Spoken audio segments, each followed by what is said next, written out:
Very excited to see if this is the answer to my problems. So I already have 3 Lowell stands because I watched Cranky Cameraman's videos and I think those could help me. So I bought 3 of these and I didn't know. Actually, I did know because he told me that these are the wrong ones. These are the Lowell Omni stand. So I got 3 of them because when I looked at the chart, this chart, it was lower on the list. So I thought, oh, okay, so that's a better stand. We're working on our way to better stands. And I didn't listen to the advice of someone who's been doing this much longer than I have. And I said, I think I know which ones are the better ones. So let's just go into the differences first. So these ones are not the reversible stands. So these open up like this, the traditional way.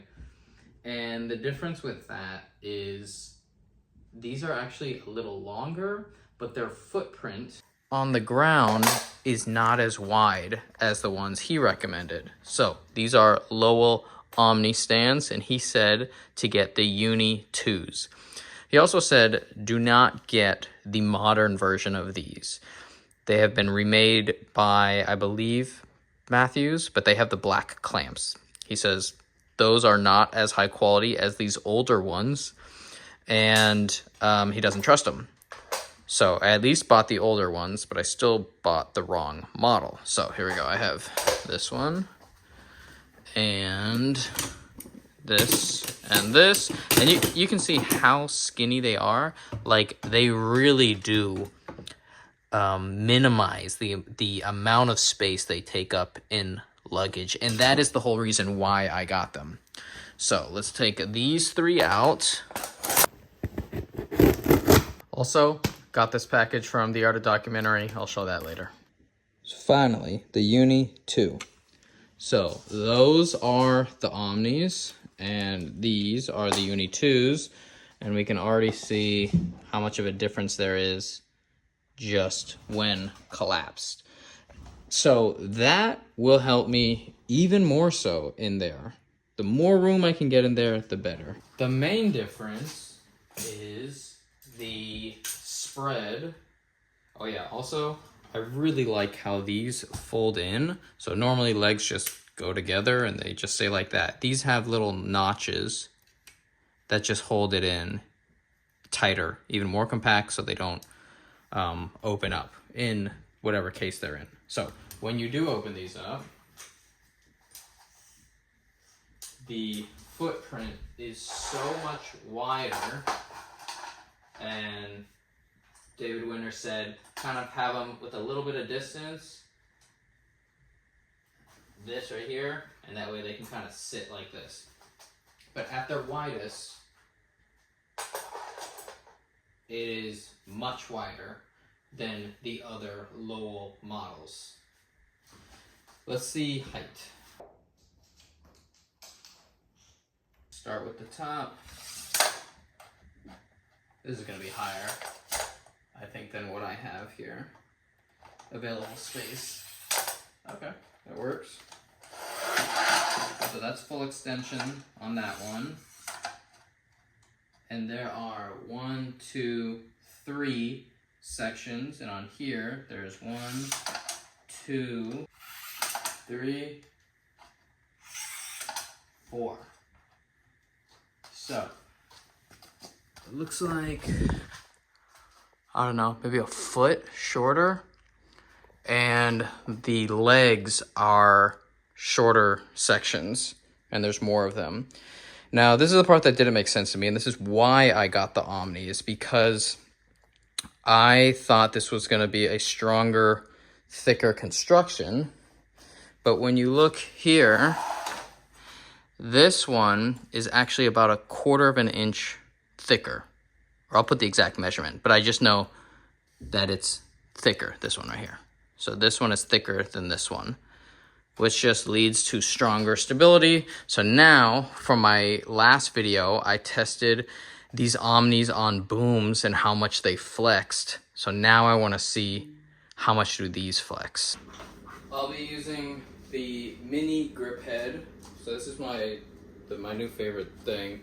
The boom pole holder is from Film Devices, and it's great. It's thin, the center of gravity is very low, and most importantly, the grip head bites on two angles, on 2 points, rather than the traditional Y boom pole holder where it's just holding one, and then that Y can break from leverage when you have weight very far over. So this one, let's throw it up. And I think we're going to run into the first issue that I mentioned on my last video, which is the mini grip head, which I think this is Matthew's, doesn't have a stopper at the top. It's reversible. You can go either way, but that's a problem because on something like this that doesn't have a very wide base, it can just slip down. So I was hoping it might be different, but I don't think so. Or obviously not. So let's put this here. Let's get our boom pull here and check. I'm gonna do full extension and really test the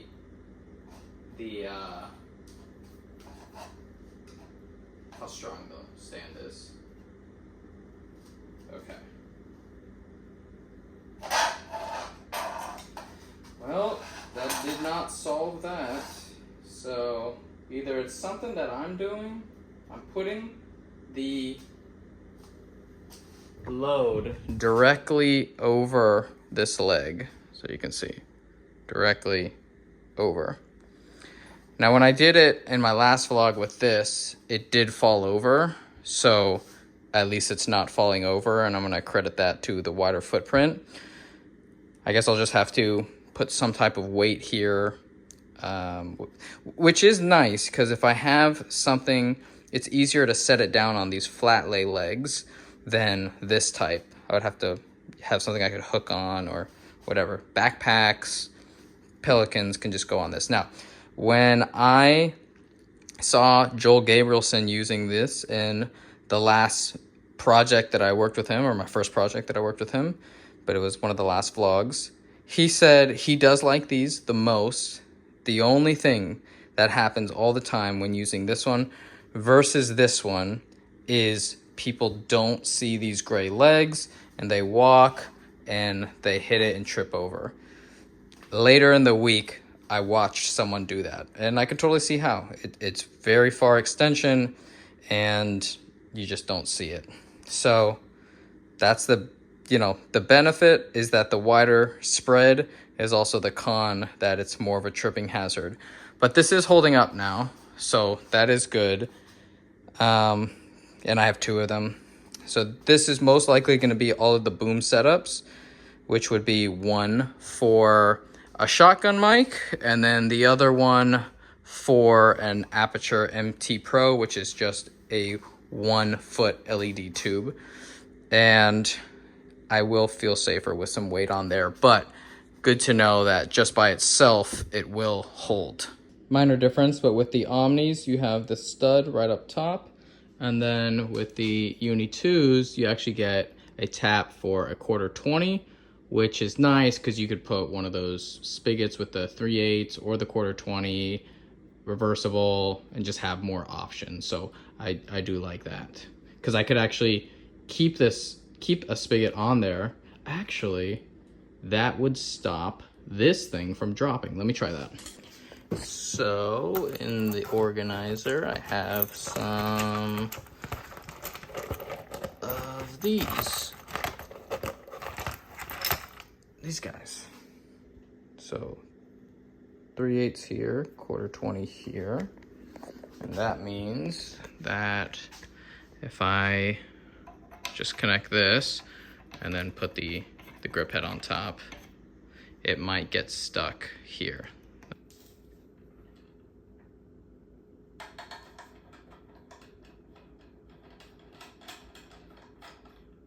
Okay, and drop it in.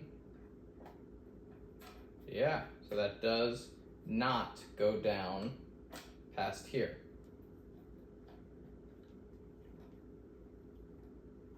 Okay, that solves that problem. Great. and I can just always keep it on here.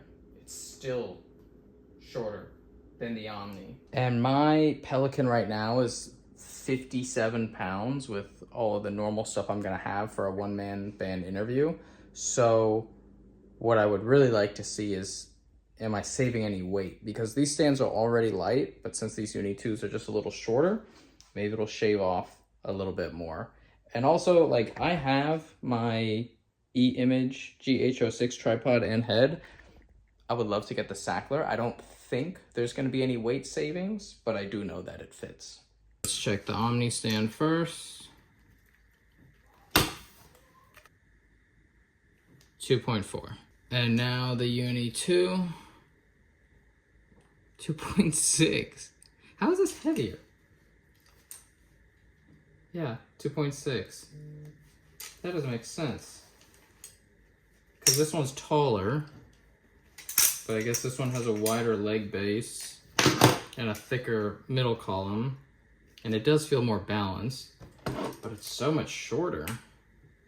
So I don't know how that's making up for 0.2 ounces more when it's this size, but I guess I get some space savings. And this, I think, is just a thank you from AOD for me being part of their affiliate program, where I tell people the experience that I got from AOD, and they sign up, try to replicate it. This is cool. Oh, that's dope. It's like a field notes notebook. That's really cool. I want to do a short doc. I want to do something creative, something expressive, but it's just hard to find the story that I want. I would love to do something like a very, very small world, whatever that is. Find something like that and then go really, really deep into that small world. The AOD hat, t-shirt, a very thick t-shirt. Thank you for being an AOD affiliate. Your support helps more filmmakers access the tools and knowledge they need to tell powerful stories. Grateful to have your presence in our community. AOD team. This is really nice. This is probably the coolest part. I really do like that. Which is good because I need to stop obsessing over stands and gear and just, like, you know, go out, make something, be creative. I had a lot of fun with that documentary I put out 2 years ago, and it went very well. Also, the connection I made from that documentary through a person called me in the middle of the shoot on the last vlog. And luckily with that client, I could say, can I take this phone call real quick? They said, yeah, no problem. And I'm glad I did, because the person said, hey, what are your updated rates? We are going to be moving forward with this new project. We need people in different areas, and we would like to have you be the South Florida person for our feature-length documentary that has potential travel to Kenya and somewhere else in Africa. So I sent that info as fast as possible, because when those types of inquiries come out, it's like you have to act on it immediate. If they start continuing to make decisions and you didn't give your information in time, you're left behind. So by end of day, I said I would have that info to him, and I did. And that would be great, because that's what this kind of is all for. How do I do the one-man band travel setup for documentary work or corporate interviews? How can you do it in a very tight, nimble kit? So it may look, and it definitely feels like I'm obsessing over small things and buying a bunch of the same stands with tiny little differences, but it's for the effort, for when something like this comes in and I get to say, yes, I can do that. Like, I have the skills, but also I have all of the gear and the rest of the things that make me able to just slot right into that decision. Not, I can do that. Hold on, I need to go figure out all my stuff and workflow. They're not waiting for that. They're waiting for someone who already has that figured out. So that's why I obsess over the details, and I try to get my workflows optimized as, you know, more perfect. I try to make it so there's more efficiency, which is a never-ending pursuit, and I understand that, and it keeps me going to keep to the next step, to the next step, to the next step. So hopefully that feature dock does come about. They said there would be a main DP for the show, or for the feature, and then I would kind of be like more like a second unit. Happy to jump on board for that. So all of this will definitely be dialed in by then. Bonus, this 200 was just bouncing up off the ceiling to give me some light. I was packing up my stuff here, and for travel, I was thinking a 60X and a Aperture MT Pro. So that fits, but a 60 watt fixture is like really not enough. I got these mini crates at Walmart. The 60 fits perfectly in there, and I just now found out if you take off the cap, so do that at your own risk, the 200 fits in here with all cabling and AC adapters.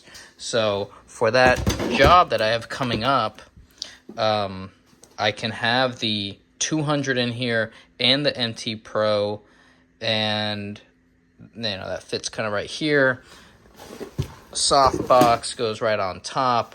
I could do a 5-in-1 reflector too. The 300C is the thing that I would love to have in here, but definitely does not fit. That is much too large. But happy to see that I can get almost triple the amount of output with this 200X.